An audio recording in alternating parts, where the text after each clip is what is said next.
ॐ नमो भगवते वासुदेवाय। ॐ नमो भगवते वासुदेवाय। नारायणं नमस्कृत्यं नरं चैव नरोत्तमं देवीं सरस्वतीं व्यासं ततो जयमुदीरये। नष्टप्रायेषु अभद्रेषु नित्यं भागवत सेवया भगवती उत्तमश्लोके भक्तिर्भवती नैष्ठिकी। कृष्णाय वासुदेवाय देवकी नन्दनाय च नन्दगोपकुमाराय गोविन्दाय नमो नमः। ॐ अज्ञानतिमिरन्धस्य ज्ञानञ्जनशलाकया चक्षुरुन्मिलितं येन तस्मै श्रीगुरुवे नमः। श्रीचैतन्यमनोभीष्टं स्थापितं येन भूतले स्वयं रूपं कदा मह्यं ददाति स्वपदान्तिकं। वन्देऽहं श्रीगुरु श्रीयुधपदकमलं श्रीगुरून् वैष्णवांश्च श्रीरूपं साग्रजातं सगणरघुनाथान्वितं तं सजीवं सावद्वैतं सावधूतं परिजनसहितं कृष्णचैतन्यदेवं श्रीराधाकृष्णपादान् सगणललिता श्रीविशाखान्वितांश्च। हे कृष्ण करुणा सिंधु दीनबंधु जगतपते गोपेश गोपिका कांत राधा कांत नमस्तुते। तप्त कांचन गौरांगी राधे वृंदावनेश्वरी वृषभानुसुते देवी प्रणमामि हरिप्रिये। जय श्री कृष्ण चैतन्य प्रभु नित्यानंद श्री अद्वैत गदाधर शिवासादि गौर भक्त वृंद। हरे कृष्णा कृष्णा कृष्णा हरे हरे हरे राम राम राम हरे हरे। नमो विष्णुपादाय कृष्णपृष्ठाय भूतले श्रीमते भक्तिवेदांत स्वामिनिति नामिने। नमस्ते सरस्वती देवी गौरवाणी प्रचारिणे निर्विशेष शून्यवादी पाश्चात्य देश तारिणे। अनंत कोटि वैष्णव वृंद की जय। जगत गुरु श्रील प्रभुपाद की जय। निताई निताई गौर प्रेमानंदे हरि हरि बोल। नीलाचल निवासाय नित्याय परमात्मने बलभद्र सुभद्राभ्यां जगन्नाथाय ते नमः। श्री श्री जगन्नाथ बलदेव सुभद्रा महारानी प्रभु सुदर्शन की जय। पुरुषोत्तम क्षेत्र जगन्नाथपुरी धाम की जय। मायापुर धाम की जय। द्वारिकापुरी धाम की जय। वृंदावन धाम की जय। अनंत कोटि वैष्णव वृंद की जय। सभी का स्वागत है, वंदन है, अभिनंदन है। हम सभी पूरी क्षेत्र से मायापुर धाम की ओर प्रस्थान किए हैं। ऐसी दिव्य नगरी जो भगवान की इच्छा मात्र से प्रकट हुई है। ऐसी नगरी जिसका वर्णन स्वयं जगन्नाथ जी नवदीप महात्म्य में बताते हुए रामानुजाचार्य को कह रहे हैं। इसका वर्णन नवदीप महात्म्य में आता है और जो स्वयं श्रील भक्ति विनोद ठाकुर पाद ने लिखी है। और इसका वर्णन रामानुजाचार्य जी दे रहे हैं और कहते हैं कि स्वयं जगन्नाथ जी मुझसे कह रहे हैं कि आप सबको पता है ये जो गोलोक के कृष्ण है ना, ये स्वयं प्रकाशित है और ये अपनी इच्छा मात्र से ही सब जगह प्रकट होते हैं, अप्रकट होते हैं, इसमें जरा भी संशय नहीं है। लेकिन ये जो गौर हरि हैं, ये जो गौर हरि है ना, ये कहाँ प्रकट हो रहे हैं? स्वयं मायापुर धाम में प्रकट हो रहे हैं। अगर ये मायापुर धाम में प्रकट हो रहे हैं तो ये भी मेरी इच्छा मात्र है। और साथ ही कहते हैं इस नवद्वीप महात्म्य में बताते हैं कि ये जो मायापुर धाम है ये सभी धामों में इस पूरे ब्रह्मांड में सबसे ऊपर है। सबसे ऊपर है मायापुर धाम, जो कैसा है? अष्ट दल के साथ में है और बीच में है अंतर्द्वीप जहां पर स्वयं मायापुर नगरी है। इसी अष्ट दलों में एक धाम है सीमांत द्वीप जहां पर स्वयं आज प्रागट्य जगन्नाथ जी हैं, जो स्वयं पूरी धाम से वहां पर अपनी प्रकाशित लीला करने के लिए गए हुए हैं, और भक्तों को ये बताने के लिए वहां आए हैं कि भगवान भक्तों, आप ये देखो कि ये जो पूरी धाम है इसका दर्शन और पूरी क्षेत्र में मेरा दर्शन दोनों ही एक समान है। चाहे मायापुर हो, चाहे जगन्नाथपुरी धाम, दोनों में कोई भी अंतर नहीं है। इसलिए स्वयं ये बात जगन्नाथ जी रामानुजाचार्य जी को कह रहे हैं, रामानुजाचार्य जी ये बात बता रहे हैं, और श्रील भक्ति विनोद ठाकुर पाद ने नवदीप महात्म्य में ये बात लिखी है। भगवान कहते हैं कि मैं स्वयं भक्तों के लिए ही प्रकट और अप्रकट होता हूँ। मुझे जब जहाँ जैसी लीला करनी होती है, मैं वहां पर वो लीलाएं प्रस्तुत करता हूँ अपनी इच्छा मात्र शक्ति से। अब सिर्फ अपनी इच्छा मात्र शक्ति से, और कुछ भी करने की भगवान को आवश्यकता नहीं है। भगवान कहते हैं कि जिस प्रकार ये जो आस्तिक लोग हैं, जो भगवान पर विश्वास नहीं करते हैं, या ये कहते हैं अरे ठीक है सभी धाम एक बराबर हैं, हाँ सबसे बड़ा ये है, हाँ ये बड़े भगवान है, अच्छा ये देवता बड़े हैं, या जिस प्रकार से कुछ असुर गण होते हैं, जिन लोग मायावाद में फंसे होते हैं, निर्विशेषवाद में फंसे होते हैं, किसी ब्रह्म ज्योति में फंसे होते हैं, या ये कहें हम इससे भी नीचे आ जाते हैं, जो सकाम कर्मों में उलझे हुए हैं, जो ये विचार करते हैं कि हमारा काम तो भैया देवी देवताओं से कुछ लाभ पुण्य लेने का है और उसके बाद हमारी काम बन गया। या ये कहें कि ऐसे लोग जो केवल भगवान के भक्तों के विषय में चर्चा नहीं करते, वह उन्हें हमेशा कष्ट देने के विचार करते हैं, तकलीफ देने के विचार करते हैं, तो भगवान कहते हैं कि ये दोनों ही लोग चैन से नहीं रहते। क्यों? क्योंकि इनको तो चैन रहता ही नहीं है। चैन एक पल नहीं और कोई हल नहीं, इन दोनों के पास कोई हल नहीं होता। भक्त इसलिए परेशान होते हैं कि हम भगवान की इस मंदिर की इस दिव्य आर्चा विग्रहों की रक्षा कैसे करें, भक्तों की रक्षा कैसे करें। और जो दुष्ट होते हैं, रक्तबाहु जैसे लोग होते हैं, काला पहाड़ जैसे लोग होते हैं, मुगलों के जैसे होते हैं, ब्रिटिशर्स के जैसे होते हैं, जो आकर के यमन मलिच्छ लोग मंदिरों में आक्रमण करते हैं, उन्हें क्षतिग्रस्त करते हैं, शत विशत करते हैं, ये असुर होते हैं।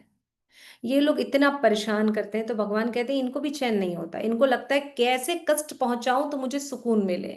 जैसे कुछ लोग होते हैं ना, जिनको दूसरे भक्तों को कष्ट पहुंचाकर बड़ा सुकून मिलता है। अरे कैसे कष्ट पहुंचा, अरे कभी कभी इधर से उंगली करते हैं, कभी इधर से उंगली करते हैं, कभी इधर से उंगली करते हैं। कुछ लोग ऐसे होते हैं जिनको आनंद ही इसी बात में आता है। कुछ ऐसे भक्त होते हैं जिनको वैष्णव अपराध करके ही खाना पसता है। कुछ ऐसे लोग होते हैं जिनको लोगों को परेशान करके आनंद होता है। कुछ लोग ऐसे होते हैं जिनको तोड़ फोड़ करके आनंद होता है। कुछ लोग ऐसे होते हैं जिनको सुख जघन्य अपराध करके मिलता है।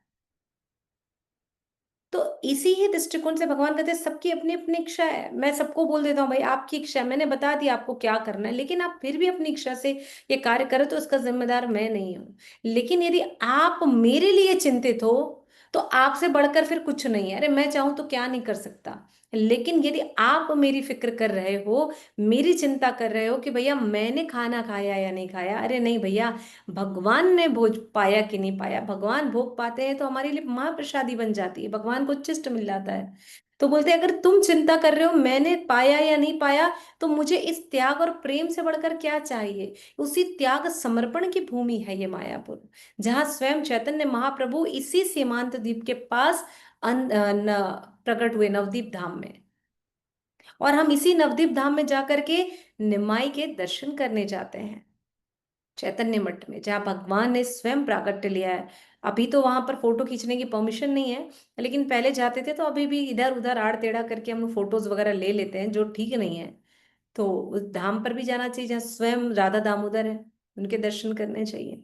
तो ऐसे ही धाम के पास में है हमारे राजापुर सीमांत द्वीप में, कहाँ, जहाँ स्वयं सीमांतनी देवी है। कौन सीमांतनी देवी? स्वयं योग माया है वहां पर, माता पार्वती है। सीमांतनी देवी के नाम से इस द्वीप का नाम पड़ा सीमांत द्वीप। जो चैतन्य महाप्रभु की इच्छा दर्शन करने के मात्र से वो वहां पर गई और वहीं पर फिर वो स्थापित हो गई, और चैतन्य महाप्रभु ने उन्हें दर्शन दिए। वो स्वयं उस द्वीप की रक्षा करती हैं सीमांतनी देवी, यानी माता पार्वती। बड़े सुंदर से विग्रह वहां पर माता सीमांतनी देवी के। और यहीं पर हमारे हैं जगन्नाथ, इस सीमांत द्वीप में राजापुर के जगन्नाथ है।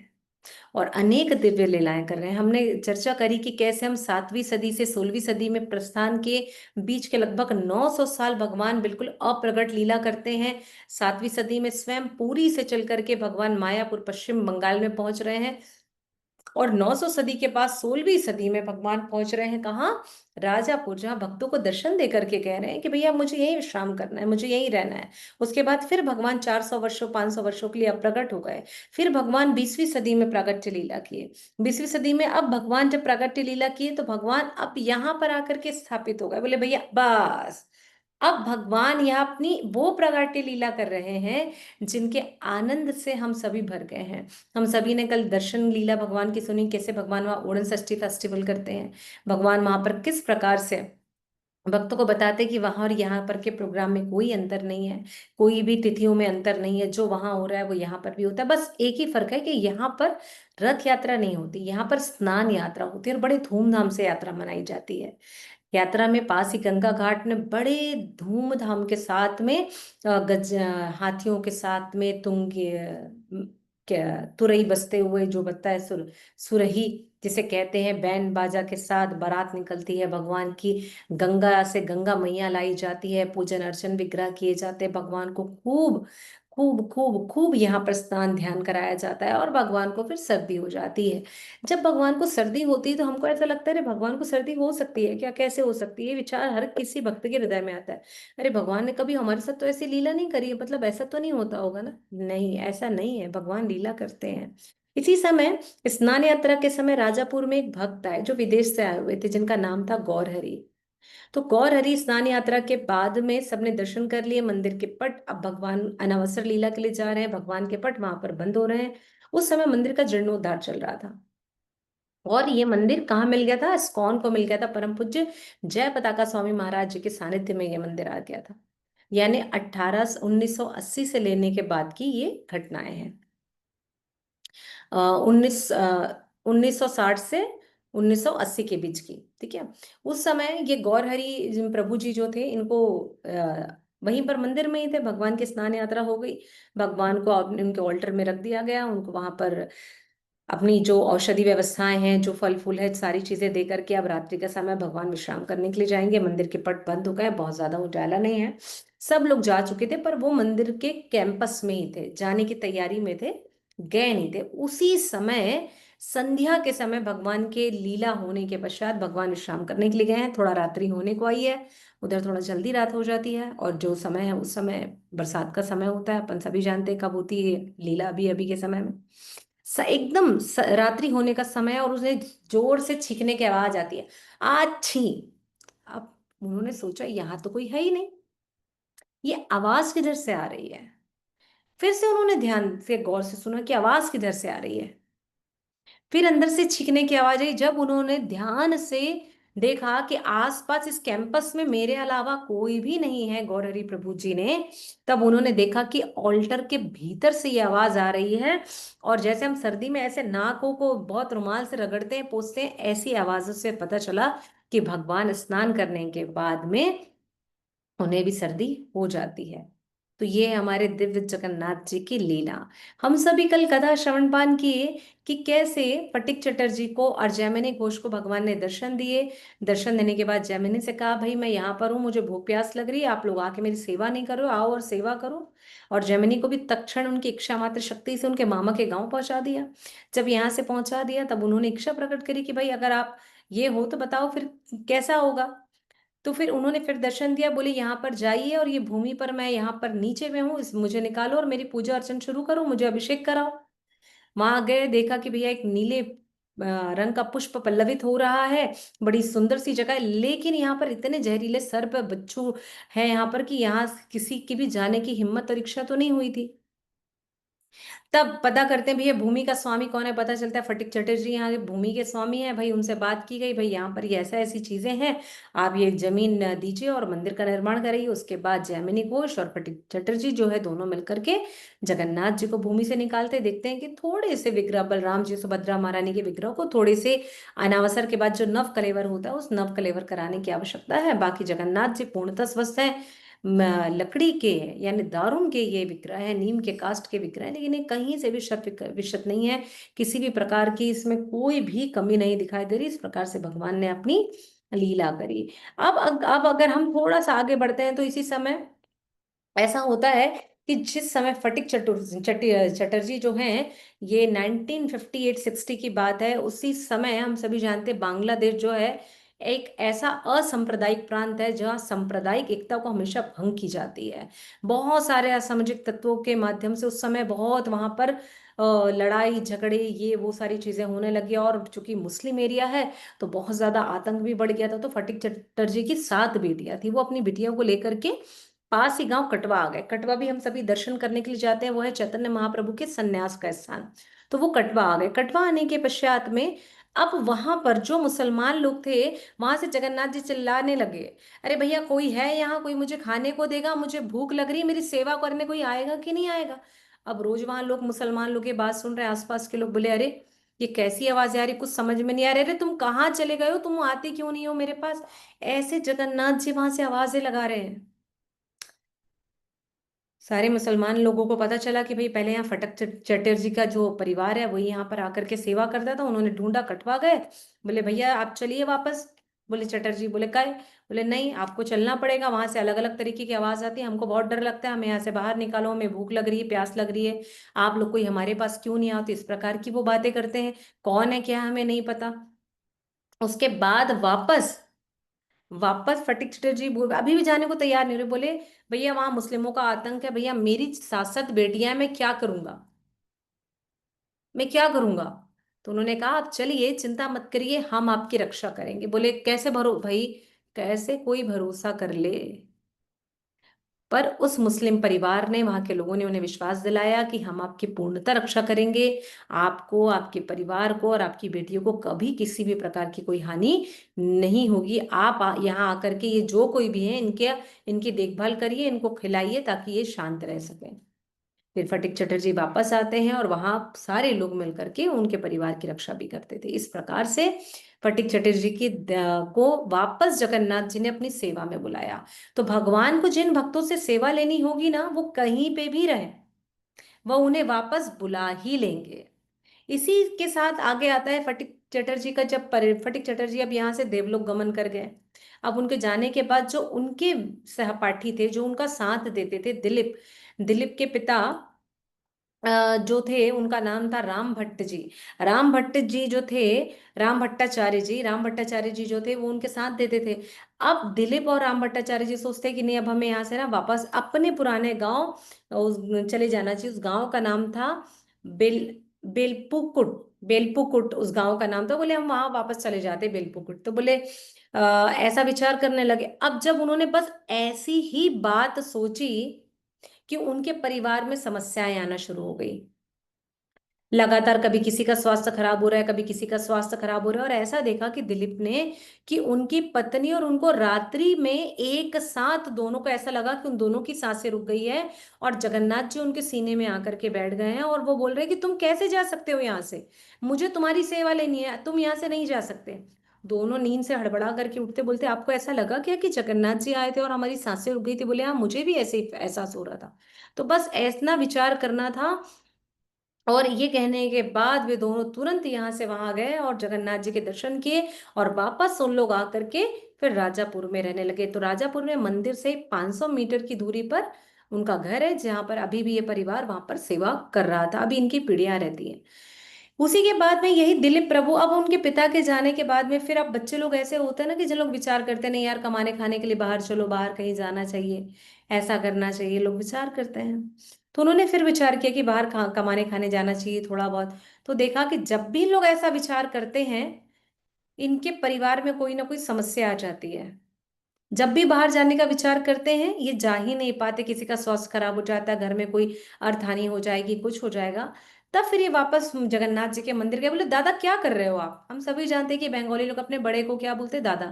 दादा क्या करते हो आप, हाँ क्या चाहते हो आप। तो बोले मैं चाहता हूँ तुम यहाँ से ना जाओ, मुझे तुमसे सेवा लेनी। जगन्नाथ जी ऐसे बात कर रहे हैं, आवाज आ रही है, नहीं जा सकते हो तुम, तुमको और तुम्हारे परिवार को यहीं रहना होगा, मुझे तुम्हारी सेवा चाहिए। ऐसे जगन्नाथ जी उनसे कह रहे आए धन्य भाई, दिलीप प्रभु का परिवार। भगवान ने उनसे ऐसी बातें कही, उसके बाद दिलीप प्रभु ने ये भगवान को एक संकल्प लिया भगवान के सामने कि भगवान, मैं कहीं भी जाऊं, कहीं पे भी रहूं, रोज प्रतिदिन आपके दर्शन करने के लिए आऊंगा। और जिस दिन वो दर्शन करने नहीं आ पाते थे, जरूर कुछ ना कुछ उस दिन अनिष्ट इनके साथ हो जाता। वो समझ गए भैया दादा मुझे छोड़ेंगे नहीं, तो जब तक मैं हूं तब तक ये भगवान की सेवा में नित्य निरंतर रहेंगे। उसके पश्चात जब ये लोग चले गए, तो उन्होंने फिर जाते जाते विचार किया कि इनके परिवार ने कि अब हम इसको नहीं संभाल पा रहे और भगवान को एक्चुअल में सेवाएं चाहिए। तब फिर उन्होंने मायापुर को ये मंदिर दे दिया। और इसी समय की बात आती है हमारे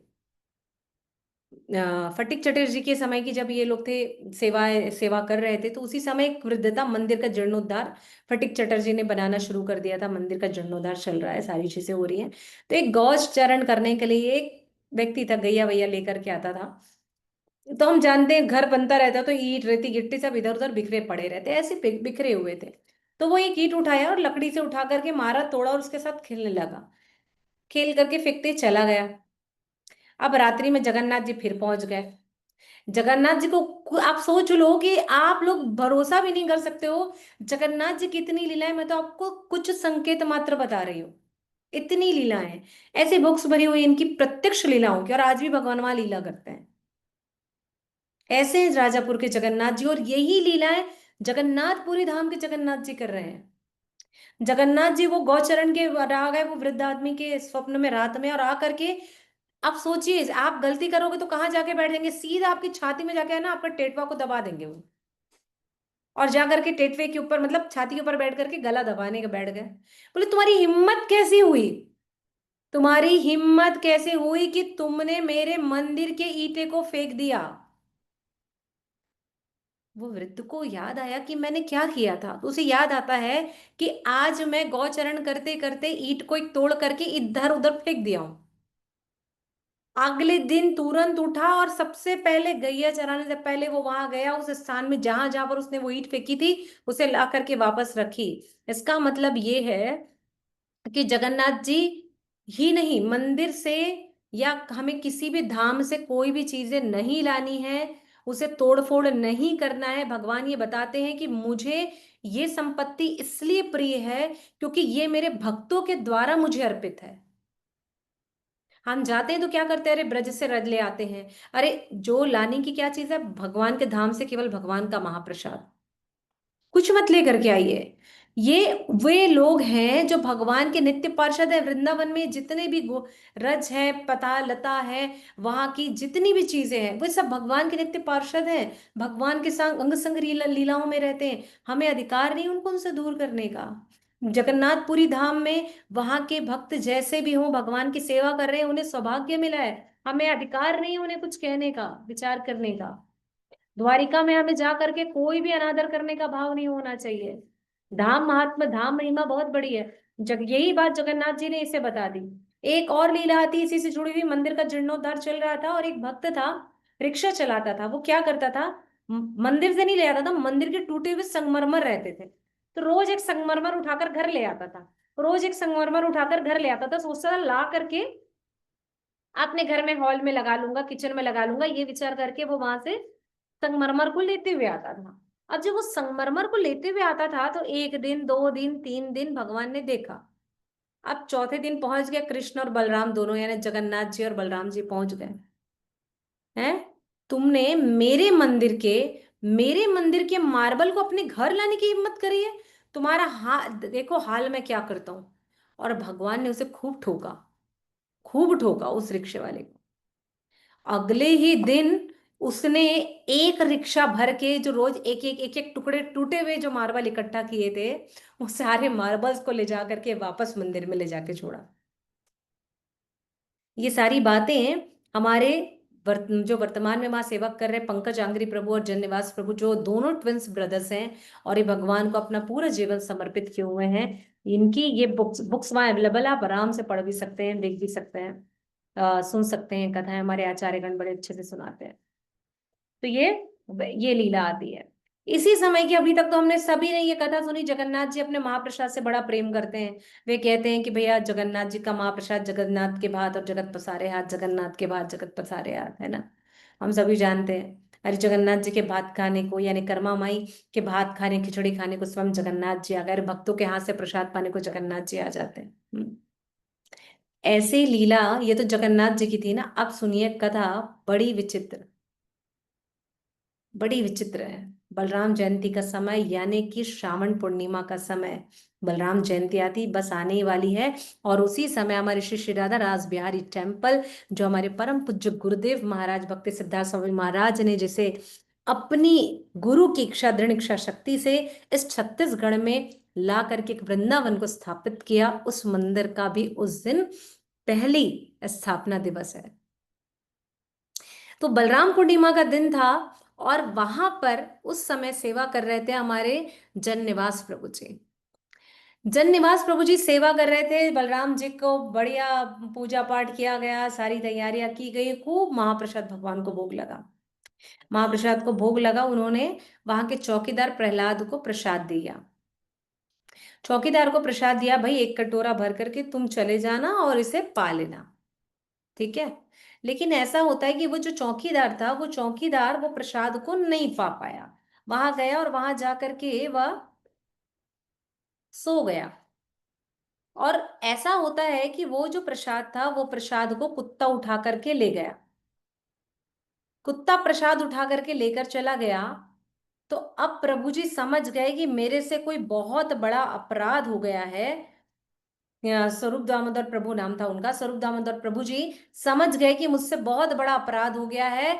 क्योंकि ये जो चौकीदार को मैंने प्रसाद दिया था, ये प्रसाद उसने नहीं पाया और कोई लेकर के चला गया। अब प्रहलाद के स्वप्न में जगन्नाथ जी पहुंच गए अगले दिन रात्रि के। अब रात्रि के जब जगन्नाथ जी स्वप्न में आए, तो उन्होंने प्रहलाद प्रभु के, यानी उस चौकीदार प्रभु के सीने में जाकर बैठ गए और उसका गला तेजी से दबाने लगे, इतना तेज दबाने लगे कि वो बताते हैं कि मैं सांस भी नहीं ले पा रहा था, और ऐसा लग रहा था बस अब मेरी जीभ इतनी बाहर आ चुकी थी कि अब मेरे प्राण पखेरु उड़ने ही वाले हैं। और मैं लगातार अंदर ही अंदर अंतर मन से भगवान से बात कर रहा हूँ बार बार कि भगवान मुझे क्षमा करें, मुझसे बहुत बड़ा अपराध हुआ है, ये मैं जानता हूं मुझसे बहुत बड़ा अपराध हुआ है। बोले नहीं, तुमसे अपराध नहीं हुआ है, तुमने वो कार्य किया है जो क्षमा के योग्य नहीं है। तो उसने बोला भगवान मैं जानता हूँ आपके महाप्रसाद को मैंने तत्क्षण ग्रहण नहीं। बोले नहीं, मेरा महाप्रसाद नहीं, तुमने मेरे भाई का महाप्रसाद, आज बलराम जयंती थी, आज मेरे भाई का। और मेरा भाई कौन? वो मेरा भक्त है, जो सदैव मेरी सेवा के लिए तत्पर होता है।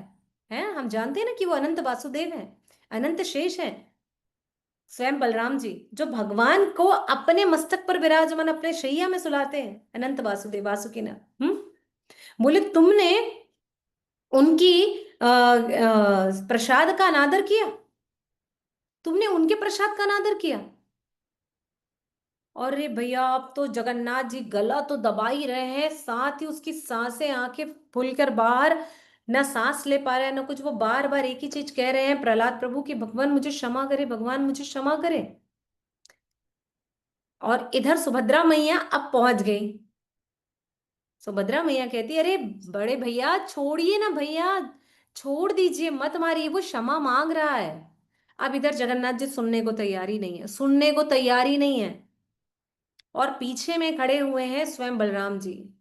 अब सुभद्रा मैया कहती हैं कि अरे बड़े भैया, दाऊ भैया, आप क्या कर रहे हो? क्षमा मांग रहे हैं भक्त, वो भक्त हैं, हमें उनके साथ ऐसा नहीं करना चाहिए। और बलराम जी का हाथ पकड़ के कहती है कि आप इन्हें रोकिए। बलराम जी कुछ नहीं करते, चुपचाप खड़े रहते हैं। अब सुभद्रा मैया दाऊ भैया को समझा रही है, जगन्नाथ जी को समझा रही, बड़े भैया दाऊ भैया, बड़े भैया दाऊ भैया। ना बड़े भैया सुन रहे हैं ना दाऊ भैया सुन रहे हैं। सुभद्रा महारानी को चिंता, भैया ये तो भक्त है, क्षमा भी मांग रहा है, भगवान ऐसे कैसे कर सकते हैं, आप सुन क्यों नहीं रहे हो, आप विचार क्यों नहीं कर रहे?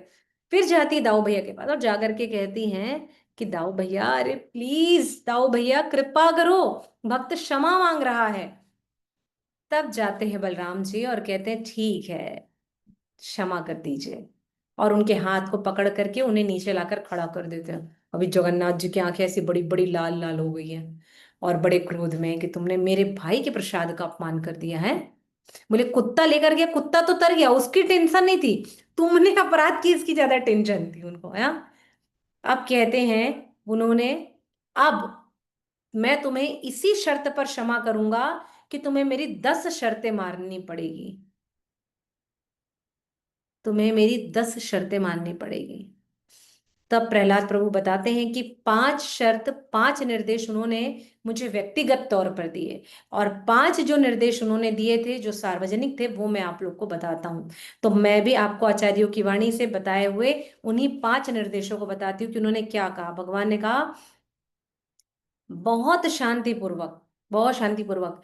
पहले तो जैसे ही भगवान नीचे उतरे, उसके सांस में सांस आई, उसकी जो लंबी सी जबान बाहर आ रही थी वो अंदर गई, उसने तुरंत पानी पिया, थोड़ा शरीर रिलैक्स हुआ। बोले भगवान निर्देश करिए, आंखें बंद किए। अब भगवान उसको निर्देश कर रहे हैं वो 5 निर्देश। पहला, कि इस स्थान पर कोई भी व्यक्ति तुम्हें धूप, धूल, कण, बीज, लकड़ी, पत्ता, कुछ भी चीज खाने को दे, तुम महाप्रसाद समझकर उसे स्वीकार करोगे, चाहे वो धूल के कण ही क्यों ना हो, रज क्यों ना हो। बोले जय जगन्नाथ, बिल्कुल ग्रहण करूंगा। तुम उसका अनादर कभी नहीं करोगे कि क्या मैं इसे खा लूं तो क्या होगा, बोले उसकी व्यवस्था मैं करूंगा। भगवान ने प्रहलाद से कहा उसकी व्यवस्था मैं करूंगा, तुमको ये खाना है। देखिए बलराम जी के महाप्रसाद का अनादर करने का फल, कि तुम्हें धूल भी अगर मिले तो तुमको खा लेनी है। जी, ठीक है।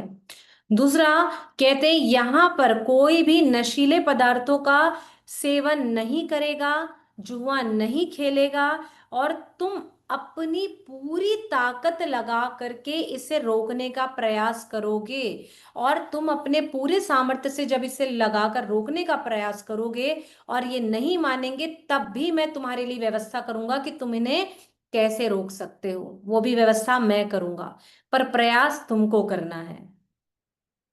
बोले जी। इस मंदिर प्रांगण में मेरे आस पास में कोई, डीजे वाले बाबू जरा गाना चला दो, ऐसा कोई भी गाना नहीं बजेगा।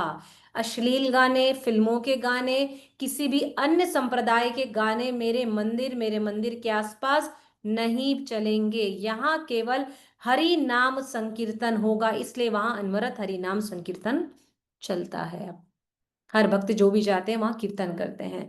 पहले क्या होता था हम सभी जानते हैं, शादी बारात निकल रही है, पहले मंदिरों के सामने बारात जाती थी या गाने चलते थे, बैंड बजा जाता था तो शांत हो जाता था, या कोई आरती बजने लगती थी। लेकिन आजकल तो गाना चलाते हैं, फिल्मों के गाने चलाते हैं। कभी आपने देखा है गणेश जी के विसर्जन के समय गणेश जी आकर के ऐसे गानों पर नाचते होंगे क्या?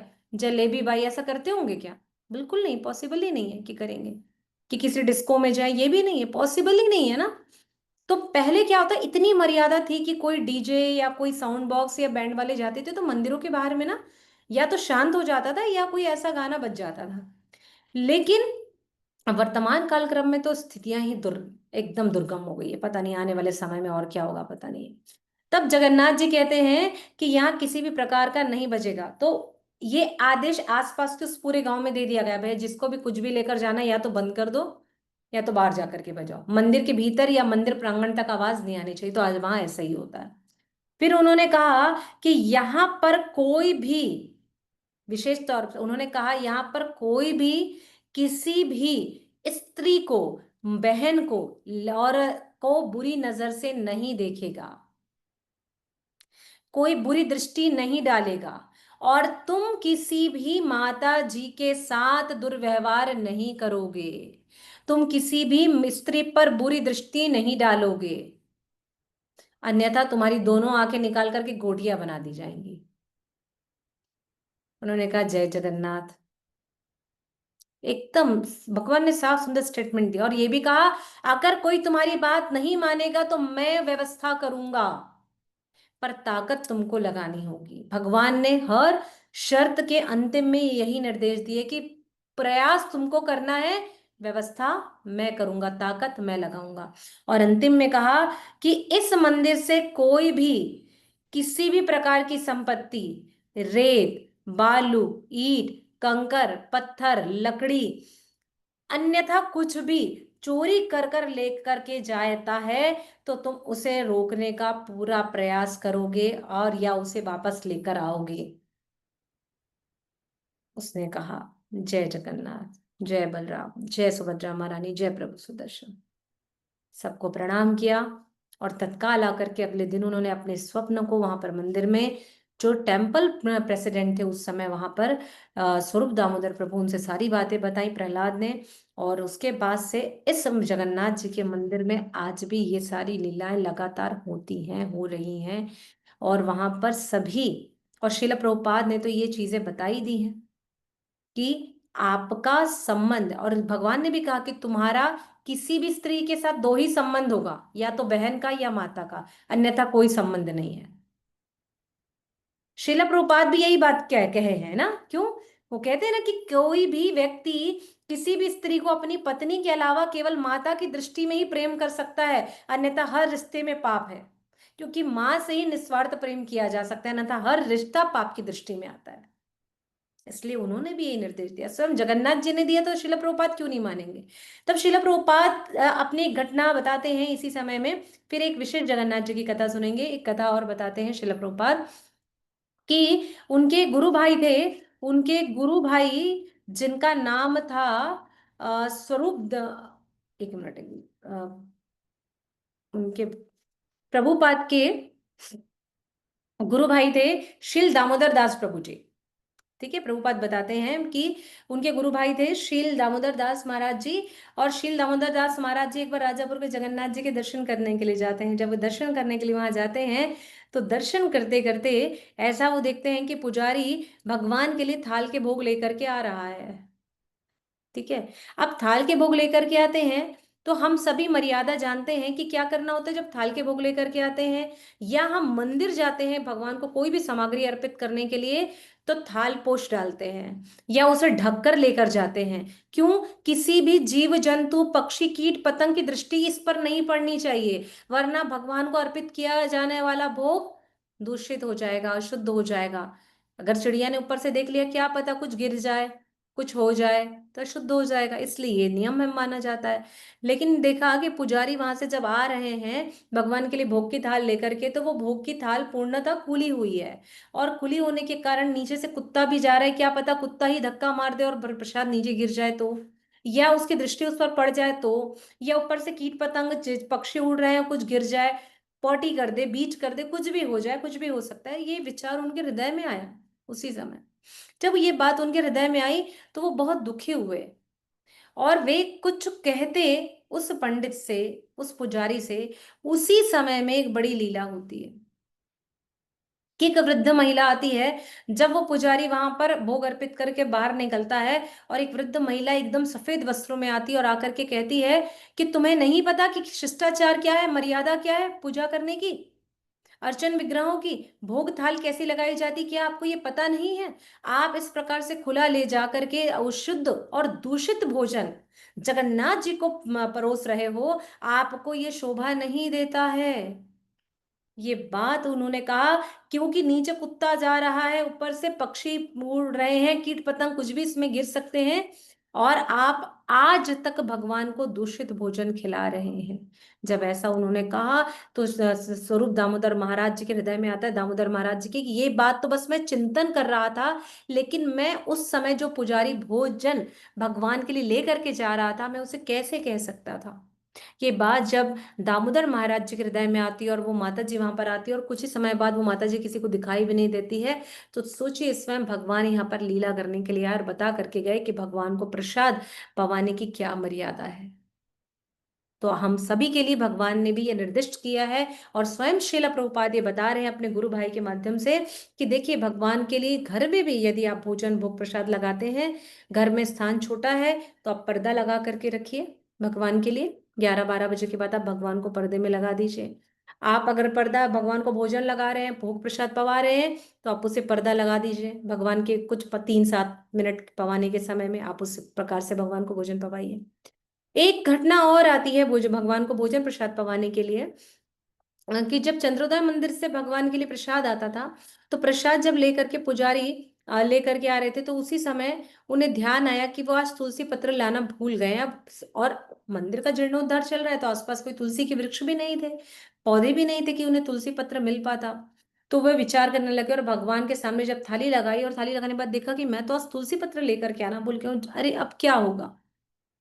तो वे भगवान से हाथ जोड़ते हैं और प्रार्थना करते हैं, हे जगन्नाथ, मैं जानता हूं कि आप बिना तुलसी पत्र के भोजन स्वीकार नहीं करते हैं, किंतु परिस्थितियां ऐसी है कि यदि इस समय मैं भोजन छोड़ करके जाऊंगा वहां लेने के लिए और ले करके आऊंगा, तब तक हो सकता है ये प्रसाद झूठा हो जाए, दूषित हो जाए, कोई कुत्ता या अन्य जीव आकर के इस पर मुंह मार दे। इसलिए आपसे निवेदन कर रहा हूं, आग्रह कर रहा हूं कि मुझ पतित के द्वारा स्वीकार किए बनाए हुए इस भोजन को आप स्वीकार करें। बस ये कहना था। पट बंद करता है, पुजारी की आंखें बहुत नम है, आज उससे बहुत बड़ी त्रुटि हुई है। लेकिन ऐसा हो सकता है कि भगवान अपने भक्तों को दुखी होने दे? हो ही नहीं सकता। जैसे ही प्रसाद का समय पूरा हुआ, भोग आरती का समय पूरा हुआ, पट खोले गए, देखे तो 10 इंच की लंबी सी तुलसी पत्र की शाखा उस भोग थाली पर रखी हुई थी। 10 इंच की तुलसी पत्र उस भोग थाली पर रखा हुआ था, सोचिए। इसलिए भगवान की लीलाओं को समझने के लिए ना आपको चर्म चक्षु नहीं, मर्म चक्षु चाहिए। ये शास्त्र चक्षु चाहिए। भगवान कहते हैं कि मुझे केवल मेरे भक्त ही समझ सकते हैं। यानी जो भगवान से प्रेम करेगा वही भगवान की लीलाओं को समझ सकता है, अन्यथा कोई नहीं है जो भगवान को समझ सके। कोई भी नहीं है जो भगवान को समझ सकता। कोई बोले ना मैं भगवान को जानता हूं, बिल्कुल नहीं जानता भाई। आप नहीं जानते हो भगवान कौन है, आप जानते ही नहीं हो। आप जिस दिन भगवान को भगवान मानने लगोगे ना, उस दिन भगवान की सेवा करने लगोगे, भगवान के साथ आपको आनंद आने लगेगा और कोई नहीं चाहिए होगा आपको उस समय। ऐसे अनंत उदाहरण है हम सबके सामने। लीलाएं तो इतनी है कि मैं अगर कहूं तो लीलाएं विराम ही नहीं होंगी, इतनी लीलाएं हैं भगवान की कि एक और भगवान के भक्त हुए इसी समय में। उनका नाम था प्राण गोपाल दास प्रभु। बड़ी विचित्र लीला है ये। और प्राण गोपाल दास प्रभु के एक छोटा सा बच्चा था जिसकी आयु लगभग 8-10 वर्ष की रही होगी, और उसे कुछ हार्ट इश्यूज हो गए, हार्ट प्रॉब्लम हो गया। वह उन्हें लेकर के हॉस्पिटल लेकर के आए, में मुख्य मंदिर मायापुर में। वहां ला करके इलाज पानी कराने लगे। डॉक्टर ने कहा भाई इस बच्चे की या तो आप कलकत्ता ले जाएं, वहीं पर इसका इलाज हो सकता है, या फिर आप इसे घर ले जाएं, क्योंकि अब इसमें अब और कुछ नहीं हो सकता है। अब एक पिता को ये बात बोल दी जाए तो सोचिए उसके हृदय में क्या भाव आएगा। लेकिन प्राणदास प्रभु जी बिल्कुल घबराए नहीं। उन्होंने डॉक्टर की बात बड़े ध्यान से सुनी, कहा जैसी इच्छा। वापस आए, जगन्नाथ जी की सेवा में प्रसाद बनाया, उनको चरणामृत पुष्प अर्पित किया, तुलसी अर्पित करी और उनका चरणामृत लिया और पुष्प हाथ में पकड़ करके कहते हैं भगवान मेरे बेटे को अगर कष्ट देना है तो आप इसी समय उसे अपने साथ लेकर के चले जाइए, पर उसे इतना कष्ट मत दीजिए। ये बात प्राण गोपाल प्रभु जी ने कही भगवान से कि भगवान आप उसे यदि जीवित रखना है तो आप उसे ठीक कर दीजिए, अन्यथा उसे लेकर के जाना है तो आप अन्य कहीं और लेकर के, मैं नहीं जाऊंगा। मैं कलकत्ता या इस धाम से दूर नहीं लेके जाऊंगा, मैं उसे हॉस्पिटल से घर ले आऊंगा। आप उसे अपने साथ अपने धाम ले जाइए। एक पिता कह रहा है पिता को, पुत्र भगवान से। और क्या देखते हैं, भगवान का वो पुष्प चरणामृत और तुलसी ले जा करके हॉस्पिटल लेकर के जाते हैं। तुलसी और पुष्प को बालक के तकिए के नीचे रख देते हैं और चरणामृत को पिला देते हैं। अपनी सेवा करके आज मिल करके वापस आ गए। अगले दिन हॉस्पिटल जाते हैं। पता है डॉक्टर ने बता दिया कुछ दिन शेष है। डॉक्टर बोलता है आपके बेटे की पता नहीं आज क्या हुआ है, आपके बेटे के स्वास्थ्य में जबरदस्त सुधार आ गया है और आप कुछ ही दिनों में से अपने साथ घर लेकर जा सकते हैं। उसे विश्वास ही नहीं हुआ। उसे विश्वास ही नहीं हो रहा था कि ऐसे कैसे हो सकता है। तुरंत दौड़ते हुए जगन्नाथ जी के पास आया और दंडवत करके उन्हें प्रणाम करके उन्हें कहा भगवान आप सच में आप वो लीला करने वाले हैं कि जिनकी लीलाओं का भी कोई पार नहीं पा सकता। अनंत लीला भगवान की ऐसी। अद्वितीय लीला है कि उस बालक का जीवन उन्होंने उन्हें, क्योंकि वो उनके सेवक थे ना प्राण गोपाल प्रभु जी, उस बालक के जीवन उन्होंने साक्षात दे दिया। अनेकों कथाएं हैं, अनेकों कथाओं में एक मुस्लिम परिवार के, यस कमल लता माता जी। हरे कृष्ण माता जी, अभी आपने सुनाया था ना कि वो चौकीदार रहता, तो भगवान चिल्लाते हैं कि तुमने हमारे भाई का प्रसाद क्यों किया, कुत्ता खा जाता है ना। हम्म। तो हम्म। उसमें ही ऐसा बताया, यानी उस कथा में नहीं, कि राम जी चाहते तो रावण सीता जी को ले, सीता माता को ले जा रहे थे, तो राम जी एक बाण से उसको यानी मारते, तो रावण सीता जी को छोड़ देता, सीता माता को। पर माता सीता जी को ने, जब वो भगवान राम उसके क्या कहते हैं हिरण के पास गए, सोने के हिरण के पास, तो आवाज आती ना कि हे लक्ष्मण, हे लक्ष्मण, तो माता सीता कहती हैं कि तुम जाओ, चलो तुम जाओ, तुम्हारे भाई पुकार रहे। तो वो कहते नहीं, हमारे भैया ने खत्म। तो वो भैया यानी लक्ष्मण जी को कुछ बोल देते हैं, इसलिए भगवान ने माता सीता को ये दंड दिया था कि जाओ 1 साल तुम रावण के पास रहना, तुमने मेरे सबसे प्रिय भक्त का अपमान किया है। हम्म। ऐसी लीला आप बता रही हैं, पता नहीं माता जी, मैंने ये प्रसंग तो ऐसा तो नहीं सुना है, पर हो भी सकता है क्योंकि अनंत रामायण है और अनंत अनंत कल्पों में अनंत अलग अलग रामायण में अलग अलग लीलाएं हुई हैं। तो बिल्कुल ये भी हो सकता है जो आप बता रही हैं, बिल्कुल होगा, है ना। क्योंकि लक्ष्मण जी भी तो उनकी अनंत यानी भक्त थे ना, बहुत परम प्रिय भक्त जी। थे ना भगवान जी। के। जी। ठीक। इसलिए मेरे को तुरंत याद आ गया माता जी, इसलिए मैं जी। आपसे बताया। जी। जी बहुत अच्छा किया माता जी, बढ़िया। हरे हरे कृष्ण। कृष्ण। आइए आगे बढ़ते हैं, और इस राजापुर के जगन्नाथ जी की लीलाएं अभी भी हजारों हैं, पर इस लीला को यहाँ विराम करते हैं और आगे बढ़ते हैं। कहाँ बढ़ते हैं हम? एक ऐसे जगन्नाथ जी की लीला सुनने के लिए जो मायापुर में ही है, एक और जगन्नाथ जी इसी नवद्वीप धाम में। हम सभी जानते हैं चैतन्य महाप्रभु के जन्म के समय में जितने भी भगवान चैतन्य महाप्रभु के साथ में संगी थे, जिन्होंने भी उनके साथ रहे हैं, अंग संग रहे हैं, वे सभी जगन्नाथ जी और चैतन्य महाप्रभु के नित्य पार्षद हैं, सभी नित्य पार्षद हैं। और जगन्नाथ जी के पूरी धाम में, वहां भी पूरी धाम है, जैसे राम जी का अयोध्या धाम है ना, साकेत धाम है ऊपर, भगवान जी का वृंदावन धाम है, वैसे ही पूरी धाम भी है वहां। और चैतन्य महाप्रभु के धाम में ये बहुत अच्छे भगवान के सेवक है। इनका नाम है जगन्नाथ पंडित। इसके पहले हमने जगदीश गांगुली की कथा सुनी कि जगदीश गांगुली के माध्यम से कैसे भगवान प्रकट हुए हैं। एक मिनट।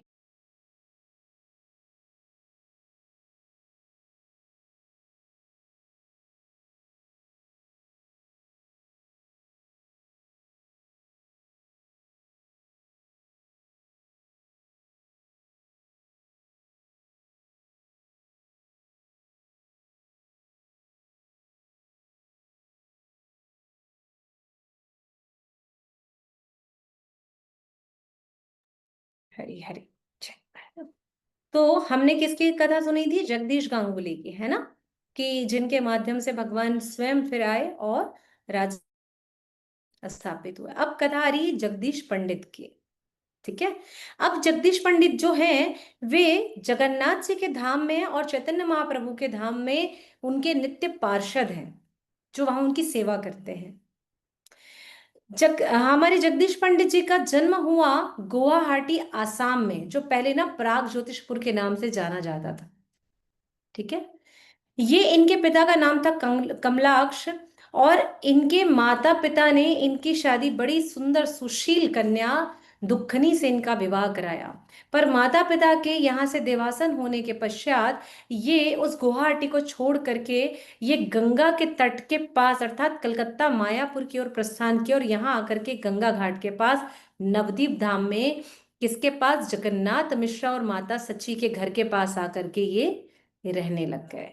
और जगन्नाथ मिश्र जी से इनका बहुत अच्छा आत्मिक घनिष्ठ संबंध था, या ये कहे इनके बहुत अच्छे घनिष्ठ मित्र थे। जब चैतन्य महाप्रभु का जन्म हुआ तब हमारे अद्वैताचार्य की पत्नी सीता ठाकुरानी ने नाम दिया निमाई। क्यों? क्योंकि ये नीम के पेड़ के नीचे हुए थे। तो हमने सभी ने ये कथा भी बड़ी अच्छे से सुनी है कि जब हमारे निमाई बचपन में रोते थे तो किसी खिलौने से या खाने पीने की चीजों से नहीं मानते थे। जब कोई इनके सामने हरि कीर्तन करता, हरि बोला हरि हरि हरि हरि करते थे, तो बड़े प्रसन्न हो जाते थे। तो गांव वालों ने ये नाम प्रचलन मिला दिया, हरि बोला। हरि बोल बोलने से अर्थात चैतन्य महाप्रभु बहुत प्रसन्न हो जाते हैं। इसलिए हम सभी क्या कहते हैं, किसी से ग्लास लेना हो या कोई सामान लेना हो, हरि बोल, तो समझ जाता है कि मुझे क्या सामान चाहिए। अगर किसी को बुलाना हो तो कहेंगे हरि बोल इधर आइए। अगर किसी से हमें कोई बात करनी होगी तो हम बोलेंगे हरि बोल, सुन रहे हैं ना आप क्या कह रहे हैं हम। तो ये इसलिए कि हमसे भी चैतन्य महाप्रभु, हमारी जीवा से कुछ और ना निकले, इसलिए हम हरि का नाम लेते हैं। और भगवान हमको भी अपने सेवकों में तृण मात्र भी समझ लें, ताकि हमारी जिह्वा भी उनका नाम लेकर के शुद्ध हो जाए। इसलिए हम लोग ये नहीं कहते अच्छा हेलो इधर आओ, ये सब हमारी भाषा है ही नहीं। इसलिए हम कहते हैं हरि बोल हरि बोल। कुछ भी अच्छा काम हुआ, हरि बोल। बहुत अच्छा काम, हरि हरि बोल। और किसी ने थोड़ा गड़बड़ हो गया, हरि बोल। थोड़ा दुख हो गया, हरि बोल। किसी ने ठोक दिया, हरि बोल। दर्द हो रहा है, हरि बोल। इसलिए हम सब ऐसा करते हैं कि कुछ भी हो, किसी भी स्थिति में हमारे मुख से यही निकले। जैसे वो पीके की पिक्चर आई थी ना, अरे यहाँ तो अच्छे की इतने सारे पर्यायवाची हैं। आज बहुत अच्छा हुआ, अच्छा। तो ऐसे हमारे लिए भी हरि बोल ऐसा वाला रहता है। और दुख हो गया तो भी हरि बोल, अच्छा। तो हमारे पास भी इतने सारे पर्यायवाची हैं हरि बोल के। अलग अलग भाव के साथ हम नवरस में हरि बोल को प्रदर्शित कर सकते हैं। ऐसे भक्त, चैतन्य महाप्रभु के भक्त हैं हम, है ना। तब हमारे चैतन्य महाप्रभु ये हरि बोल बोलने से ही खुश हो जाया करते थे। तब एक समय ऐसी तिथि आती है, एकादशी की तिथि है। और एकादशी की तिथि है, ये बात सब जानते हैं, लेकिन निमाई अभी इस समय बहुत छोटे हैं, छोटे से हैं हमारे निमाई। और जगदीश पंडित ने अपने घर में एकादशी के दिन चावल भगवान को पवाया। भगवान के लिए कोई एकादशी का नियम नहीं है। अब यहाँ चैतन्य महाप्रभु रोने लग गए हैं, घर पे बहुत रो रहे हैं, बहुत रो रहे हैं। और कहते हैं मुझे जो धाई माँ है ना, जो उनकी माता थी, जगदीश पंडित की जो पत्नी थी दुखिनी माता, वो एक्चुअल में धात्री माँ के जैसे इनकी सेवा करती थी। दोनों के दोनों माता पिता धात्रे माता पिता के जैसे इनकी सेवा किया करते थे। तो उन्होंने कहा आज उनके घर में चावल का भोग लगा है, वो मुझे पाना है, ये मुझे पाना है। तो अब यहाँ जगन्नाथ मिश्र जी सोच रहे हैं कि अरे भाई मैं कैसे इसको पवा सकता हूँ, आज तो एकादशी का दिन है, ये कैसे माता जी, धात्री माता से मतलब? धात्री ये धात्री। ना दाई माँ, दाई माँ जो सेवा करती है ना। हाँ जी जी। और आजकल में अपने यहाँ बोल देते हैं कि मेड लेकर के आए हैं, मेड रखे हैं सेवा करने के लिए, बच्चों की देखभाल के लिए, है ना। तो वो धात्री माँ बन करके उनकी सेवा करती थी, बहुत अच्छा संबंध था इनका। तो अब यहाँ पर ये, अब यहाँ जगन्नाथ मिश्र जी विचार कर रहे हैं भैया कैसे मैं इसको दे दूं। आज एकादशी का दिन है, मैं अपने बेटे को निमाई को कैसे खिला दूंगा चावल, आज तो संभव नहीं है। लेकिन अब यहाँ निमाई रोए पड़े हैं, रोए पड़े हैं, मान ही नहीं रहे, किसी चीज से नहीं मान रहे हैं। तब वो पास में उनका घर था, उनके घर जाते हैं, भैया आज आपके घर में क्या भोग लगा है, जो भोग लगा है, बोले जो उनके घर भोग लगा है, मुझे वही पाना है। बोले आज तो मेरे घर चावल भोग लगा है। वो तुरंत जगन्नाथ पंडित जगदीश मिश्र जी समझ जाते हैं, सॉरी जगदीश पंडित जी समझ जाते हैं कि ये कोई साधारण बालक दिव्य नहीं है, ये दिव्य बालक है जिसको ये पाना है। और तुरंत वो भोग उठा करके जगन्नाथ मिश्र जी को दे देते हैं। और वो ले करके आकर के जैसे ही निमाई को पहला कौर खिलाते हैं, हमारे निमाई बाबा बल्कि मस्त बहुत खुश हो जाते हैं, हरी बोल करके कूदने लगते हैं। तो तब ये बात पता चलती कि भैया साधारण बालक नहीं है हमारे घर जन्म ले हुआ है। ऐसे भी वो साधारण नहीं थे, बात सब जानते थे। लेकिन भगवान तो अपनी लीला करते हैं, तो छोटी सी बाल लीला उस समय भी उन्होंने करी। इसी समय ऐसा होता है कि जब चतुर्मास का समय आता था, तो ये जो जगदीश पंडित जी हैं, ये पूरी धाम जाते थे 4 मास का चतुर्मास करने के लिए। वहीं रहते, हरि कीर्तन करते, धाम परिक्रमा करते, भगवान के दर्शन करते, वहीं का महाप्रसाद पाते। इस प्रकार से इनका जीवन आनंद चल रहा था। लेकिन धीरे धीरे ऐसा हुआ कि इनके हृदय में इतनी वेदना आ गई कि भगवान मैं आपसे विरह सह ही नहीं पा रहा हूं, मैं क्या करूं। और विरह के भाव में डूब करके जगन्नाथ पंडित जी एकदम भावहीन हो गए, और आंखों से सजल धारा, नेत्र से आंसू बहने लगे। अब नेत्र से आंसू बह रहे हैं, इसी समय इनके साथ एक अप्रत्याशित घटना घटती है, इनके साथ भी। और चैतन्य महाप्रभु के समय में वहां के वर्तमान राजा कौन थे? राजा गजपति प्रताप रुद्रदेव जी। अब यहां से चैतन्य महाप्रभु बड़े हो गए हैं, चैतन्य महाप्रभु ने संन्यास दीक्षा ले ली और वो भी पूरी आ गए हैं। अब पूरी आने के पश्चात भी ये यहाँ धाम यात्रा के लिए आते थे, पहले से आते ही थे। अब जो कि निमाई भी यहाँ आ गए हैं, बड़ा प्रेम करते थे उसे, अपने बेटे के जैसे पाल पोस के बड़ा किया था। लेकिन उनके यहाँ संन्यास दीक्षा के बाद आ जाने बाद अब उनके हृदय में भाव आ रहा है कि मैं आपसे विरह कैसे सह पाऊंगा, कैसे मैं आपसे दूर रह पाऊंगा भगवान। अब जगन्नाथ जी ने जगदीश पंडित जी को दर्शन दिए और कहा कि मैं आपके इस विरह वेदना से, इस प्रेम से बहुत खुश हूं, और मैं विचार कर रहा हूं कि अब नव कलेवर लीला आ रही है और मेरे विग्रहों की अदली बदली की जाएगी। हम सभी जानते हैं नव कलेवर की लीला 9 साल, 8 साल, 12 साल में होती है। भगवान के जो पुराने विग्रह होते हैं उनको कोयली बैकुंठ में समाधिस्थ कर दिया जाता है, नए विग्रह बड़े धूमधाम से लाए जाते हैं और उन्हें स्थापित किया जाता है। तब तुम उन मेरे पुराने विग्रहों को ला करके यहाँ अपने साथ ले आना। ये बात भगवान किसको बोल रहे हैं? जगदीश पंडित को। यही बात वहां के गजपति महाराज प्रताप रुद्रदेव को भी उन्होंने स्वप्न में देकर कहा कि मायापुर से मेरा एक सबसे प्रिय भक्त आने वाला है, मैं तुमसे निवेदन कर रहा हूं कह रहा हूं कि तुम जब वो आए तो समाधिस्थ मेरे विग्रहों को नहीं करना, मेरे विग्रहों को तुम जगदीश पंडित को दे देना। अब गजपति महाराज की नींद खुल गई। भगवान ने क्या कह दिया? भगवान ने ये क्या कह दिया? हाँ, तुरंत तत्काल उठे, सुबह भोर हुई, मंदिर गए, वहां जाकर के मुख्य पुजारियों से चर्चा परिचर्चा करी। ये बताया भैया नव कलेवर की लीला आ रही है, भगवान के नए विग्रह बनने वाले हैं, या भगवान के नए विग्रह बनने की तैयारियां चल रही हैं। अब भगवान को समाधिस्थ नहीं करना है, भगवान को इनके साथ भेजने की तैयारी करना है, भगवान के जितने भी जरूरी सामान है वो इनके साथ भेजने हैं। ये बात गजपति महाराज जी ने बता दी। अब यहां से जगदीश पंडित जी चलना शुरू करते हैं और जगदीश पंडित जी चल करके पहुंचते हैं पूरी धाम। यहाँ राजा ने सारे रस्तों पर आने वाले मार्ग पर भैया मायापुर से आने वाला भक्त कौन है वो बता दे, उनको ढूंढा गया, देखा गया, खूब आदर सत्कार किया गया, मंदिर में के पार प्रांगण में रुके, प्रसाद पाया गया, बहुत सुंदर राज की आप भगत उनकी की गई। उसके बाद ऐसा हुआ कि उन्हें लेकर के जाने के लिए अब भगवान, अब जैसे इतने बड़े बड़े विशाल विग्रहों को देखा, जगदीश पंडित जी ने बोले कि कैसे लेकर के जा सकता हूं इतने बड़े बड़े विग्रह, या इतने बड़े बड़े दैतापति लोग उठाने बातें हम सभी देख रहे हैं। अभी वर्तमान समय में 7.5-8 फीट के जगन्नाथ जी बलराम जी हैं, उनको ले जाने के लिए भगवान जब पहुंडी यात्रा करते आते हैं, इतने सारे भक्त हैं। हाँ, मैं कैसे लेकर के जाऊंगा? और सोचिए उस समय उनकी उम्र क्या होगी, लगभग 50 साल के होंगे, 50-55 के आसपास की आई होगी, क्योंकि 24 वर्ष में तो हमारे निमाई बाबा आ गए, पूरी धाम संन्यास दीक्षा ले ली है, और लगभग उन्हीं की आयु के होंगे, उनसे कम से कम 20 साल तो बड़े होंगे। तो इस उम्र की एज नहीं लिखी है, मैं एक अंदाजन बता रही हूँ आपको। अब वो विचार कर रही कि मैं लेकर कैसे जाऊंगा। उसी रात को रात्रि में वापस जगन्नाथ पंडित के सॉरी जगदीश पंडित जी के स्वप्न में आकर के जगन्नाथ जी कहते हैं कि आप चिंता क्यों करते हैं। हाय, कितने प्यारे हैं ना जगन्नाथ जी। कहते हैं आप चिंता क्यों करते हैं, मैं आपके लिए रुई के जैसा हल्का हो जाऊंगा, और आप मुझे रस्सी से बांध करके, पहले गठरी लेकर के जाते थे ना, लकड़ी के पीछे गट्ठा बांध देते थे, और वो मेरा जूता है जापानी, अपन ने फिल्म देखी तो पहले के लोग कैसे चलते थे, लकड़ी उसके पीछे पोटली है, जरूरत का सामान है, और निकल पड़ते थे पहले के लोग यात्राओं में। बस उसी तरीके से तुम मुझे लेकर के चले जाना।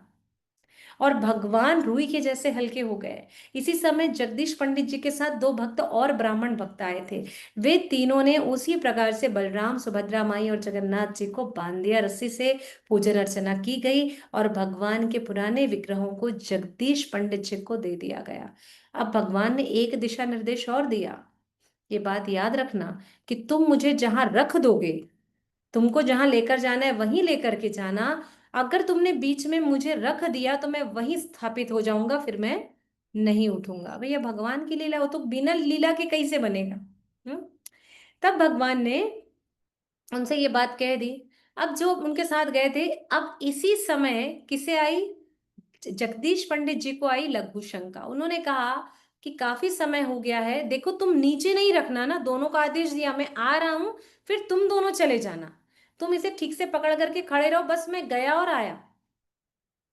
और ऐसे ही हुआ, वो गए और आए, लेकिन इतने समय तक भी ये दोनों भार सहन नहीं कर पाए, जबकि इनके पास भी बलराम जी, सुभद्रा महारानी बड़े हल्के से हैं, लेकिन ये भार नहीं सह पाए और इन्होंने तत्क्षण भगवान के विग्रहों को वहां रख दिया।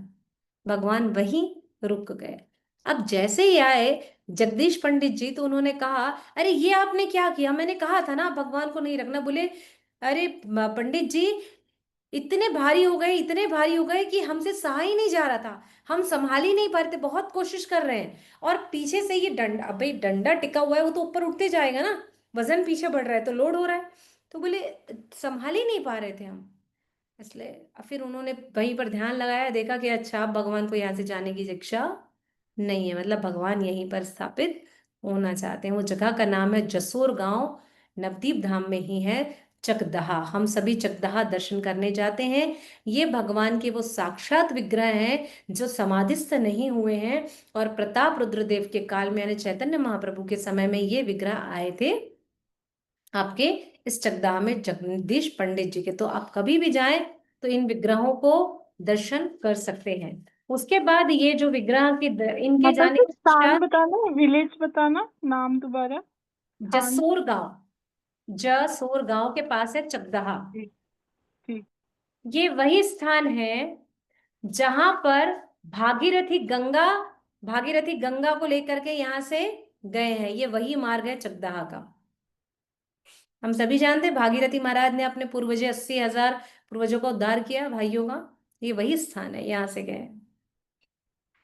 तो आप लोग जब जाएं तो यहाँ पर जरूर दर्शन करने जाएं अभी वर्तमान समय में। उसके बाद में जगदीश पंडित जी के जाने के बाद में भक्ति सिद्धांत सरस्वती ठाकुर पाद ने इसको संभाला। उसके पश्चात इन इसको संभालने के लिए उनके जगह भक्ति सरस्वती सिद्धांत ठाकुर के शिष्य देव माधव, माधव भक्ति देव माधव, उनके शिष्यों ने इसको संभाला। और उसके पश्चात अभी वर्तमान समय में चैतन्य गौड़िया मठ, जो एक्चुअल गौड़िया मठ है वहाँ का, वो इस मंदिर की देखभाल करते हैं। मंदिर में पहले ये होता था कि मंदिर को चलाने के लिए गांव वाले मिलकर के खेती किसानी करते थे, और अपनी अपनी भूमि, पहले तो सबकी अनगिनत भूमि होती थी, तो वो लोग क्या करते थे कि दान में दे देते थे भगवान की सेवा में। अच्छा तुम खेती करो, ब्राह्मण लोग को बोलते थे तुम खेती करो, उपजाओ, जो आएगा उससे मंदिर की सेवाएं अनवरत चलती रहती थी। लेकिन वर्तमान समय में क्या हुआ है कि ये जो भगवान की जो भूमि थी ना, वहां के सेवायतों ने धीरे धीरे, मंदिर जब नहीं चलने लगा तो इन भूमियों को बेचने लगे धीरे धीरे, और बेच करके मंदिर की वर्तमान सेवायत चलने लगी। जब ये ऐसी चीजें होने लगी तो अब मंदिर के पास बहुत कम भूमि बची हुई है। जब से चैतन्य गौड़िया मठ के गाइडेंस में है, अंडर गाइडेंस में मंदिर चल रहा है, तो बहुत अच्छे से मंदिर चल रहा है, लेकिन मंदिर के पास अभी वर्तमान में बहुत कम भूमि बची है। मंदिर बहुत सुंदर बना दिया गया है। साक्षात जगन्नाथपुरी धाम के भगवान स्वयं वहां पर आकर विराजमान हुए हैं। तो आप जब भी जाएं तो राजापुर के जगन्नाथ जी और चकदहा के जगन्नाथ जी के दर्शन करने जरूर जाएं। बिल्कुल ये ना सोचे कि ये जगन्नाथ जी वो जगन्नाथ जी अलग हैं, या यहाँ के जगन्नाथ जी अलग हैं। अब आपको एक विशेष बात और हम बताते हैं कि हम सभी भाव विवश होकर के अभी जगन्नाथ जी की लीलाओं को सुन रहे हैं, तो हमको ना बहुत ज्यादा जगन्नाथ जी से प्रेम भी आता है। जगन्नाथ जी एक्चुअल में बहुत कृपालु हैं। कोई उनको अगर हृदय से स्वीकार करे, माने ना, तो अपने भक्तों पर वो असहज क्रियाएं करते हैं और असहज अहेतु की कृपाएं करते हैं। पता नहीं चलता, ऐसी ऐसी कृपाएं हो जाती हैं।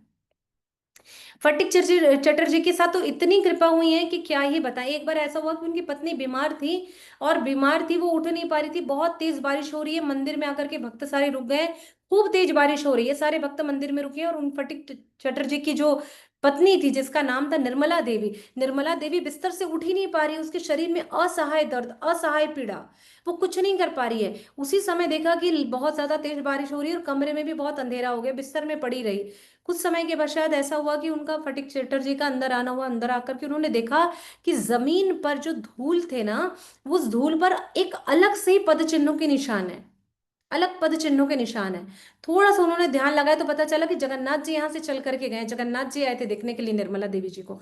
उन्होंने पूरी धूल को समेटा और निर्मला देवी के शरीर पर लगा दिया। जैसे ही उन्होंने निर्मला देवी के शरीर में लगाया, क्या देखते हैं कि निर्मला देवी का कष्ट तकलीफ सब खत्म, तत्क्षण खत्म।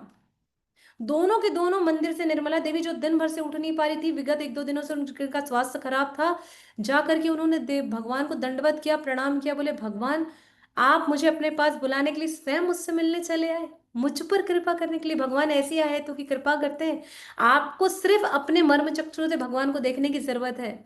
इसलिए हम बता रहे हैं कि जिनके भी पास घर में जगन्नाथ जी हों, जिन भी मंदिरों में जगन्नाथ जी हों, यदि आप श्रद्धा भाव के साथ उन्हें भगवान को भगवान समझ करके भगवान के साथ आप उनकी सेवा कर रहे हैं ना, तो भगवान आपके साथ लीला करेंगे। भगवान आपको प्रत्यक्ष अप्रत्यक्ष रूप से दृष्टिगत होंगे ही होंगे, किसी भी भाव में होंगे। तो घर में जो भी विग्रह आपके पास हो, आप ये मत समझिए कि कोई साधारण विग्रह है, नहीं भाई, ये साधारण विग्रह नहीं है, ये सारे दिव्य विग्रह हैं। आप जिनको लेकर के आए हैं, आपके पास गोपाल जी हो, आपके पास राधा कृष्ण के विग्रह हो, लक्ष्मी नारायण हो, आपको हृदय से उन्हें मान करके स्वीकार करना है, जगन्नाथ जी हो। और ऐसा कि आपको लगे कि आप अपने बालक को सेज रहे हैं। एक माँ अपने बच्चे पर कैसा निस्वार्थ प्रेम करती है, खाने का ध्यान रखती है, सुलाने का ध्यान रखती है, उनके वस्त्रों का ध्यान रखती है, हर चीज का ध्यान रखती है। ऐसा नहीं भैया मैं दिन में 2 बार नहाती हूँ, एक बार नहाती हूँ और भगवान को एक हफ्ते तक नहीं नहला रही हूँ, अरे मत नहलाओ। पर आप उन्हें कम से कम मानसिक स्नान तो कराइए, ध्यान तो रखिए, ख्याल रखिए, भगवान का ख्याल रखिए। कुछ मत करिए, जगन्नाथ जी जिनके पास है, जिन किसी के पास भी हो, गोपाल जी जिन किसी के पास भी हो, कुछ मत करिए, दाल भात खिलाइए पर भगवान को 3 टाइम तो खिलाइए जैसे आप 3 टाइम खा रहे हो। बस इतनी कृपा करो, यही भगवान की सेवा है। उनके लिए पानी रखो, दिन भर पानी रखो। आपको थोड़ी पता है आपको दिन में कितनी बार प्यास लगती है। अब भगवान को प्यास लग रही होगी तो कौन पिलाएगा पानी? आपका आके टेटवा दमाएंगे? मैं बता रही हूँ।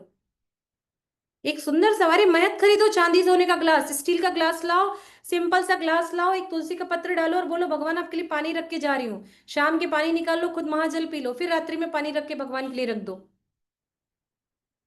आप सेवा तो करो, सेवा तो करो। आप देखिए आप पर क्या कृपा होगी। आपको भरोसा नहीं होगा, मैं सच्ची बता रही हूँ, आप विश्वास नहीं करोगे, भगवान की ऐसी अप्रत्यक्ष आयतों की कृपा आपके जीवन में होंगी। आप लोग सोचेंगे कि ये क्या हो रहा है भगवान हमारे साथ। तुलसी महारानी की सेवा करिए, जल चढ़ाइए, 4 परिक्रमा करिए। ऐसा नहीं कि कहीं टांग करके रख दिया, उसमें इतनी बड़ी बड़ी मंजरी निकल आई, आप उन्हें तोड़ नहीं रहे हैं, साफ नहीं कर रहे हैं। जो मंजरी निकल आती है वो उनके नख है ना, उनको कष्ट होता है। हमारे बड़े बड़े नख हो जाए तो उनको कष्ट होता है ना, वैसे ही उन्हें भी कष्ट होता है। बड़ी बड़ी मंजरी निकल आई, आप उन्हें प्रणाम करिए, उनको दीप आरती अगरबत्ती दिखाइए, बोलिए मैया मैं ये आपकी छटाई कटाई कर रही हूँ, आप क्षमा करिएगा मुझसे किसी प्रकार का अपराध हो तो। उनकी सेवा करिए, आप परिक्रमा करिए, ऐसी जगह रखिए आप परिक्रमा कर सके तुलसी महारानी की। वहां से ना कर सके तो उस एक जगह खड़े होकर के 4 परिक्रमा लीजिए आप। सेवा करिए, भगवान की सेवा करिए और कुछ मत करिए। अरे बैठ करके 1000 स्तुति मत पढ़िए, दिन भर भजन कीर्तन मत करिए, खिलाइए, बस खिलाइए। श्री श्री जगन्नाथ बलदेव सुभद्रा महारानी की जय, प्रभु सुदर्शन की जय। एक चीज और जो मेरे से छूट गई थी, वो ये थी कि पूरी धाम में हम सभी ने बहुत सारी चर्चाएं करी, लेकिन मैंने नरसिंह देव के बारे में नहीं बताया था।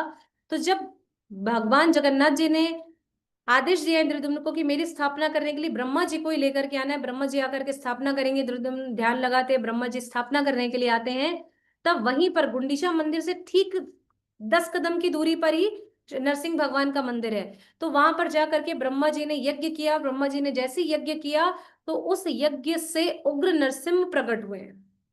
वो उग्र नरसिंह इतने उग्र नरसिंह थे कि उनको देख करके स्वयं ब्रह्मा जी भी डर गए, बोले भगवान आप, अरे भैया ऐसे कैसे भक्त दर्शन कर पाएंगे। तो भगवान जगन्नाथ जी के प्रकट से पहले, स्थापना से पहले आए वहां पर, कौन आए? सनातन धर्म में, वैदिक धर्म काल में हमारे नरसिंह देव, तो उनका नरसिंह देव का टेम्पल है। अब आपको बता दे, ये है उग्र नरसिम्हा, जिनके दर्शन नहीं होते हैं, ठीक है। ठीक इनके पीछे है शांत नरसिम्हा, जिनके दर्शन हम करते हैं। तब ब्रह्मा जी ने प्रार्थना करी कि भगवान इनके दर्शन तो मैं कोई भक्त नहीं कर सकते, आप अपना स्वरूप शांत करिए और इस धाम की रक्षा करिए। तुरंत भगवान ने शांत रूप में दर्शन दिया और फिर भगवान शांत नरसिम्हा स्थापित हुए। तो भगवान के उग्र नरसिम्हा की भी सेवा होती है, शांत नरसिम्हा की भी सेवा होती है। वहां के पुजारी गण बताते हैं, प्रातःकाल मंगल आरती के समय आप जाएंगे, सुबह के समय में तो वहां की लीलाएं भी बताते हैं। हो सकता है किसी को दर्शन भी हो, दर्शन तो वैसे नहीं कराते हैं। प्रसाद विशेष मिलता है, प्रसाद पाइए, वहां का विशेष भोग ग्रहण करिए जगन्नाथ जी का, नरसिंह देव भगवान का, और मंदिर की दर्शन करिए।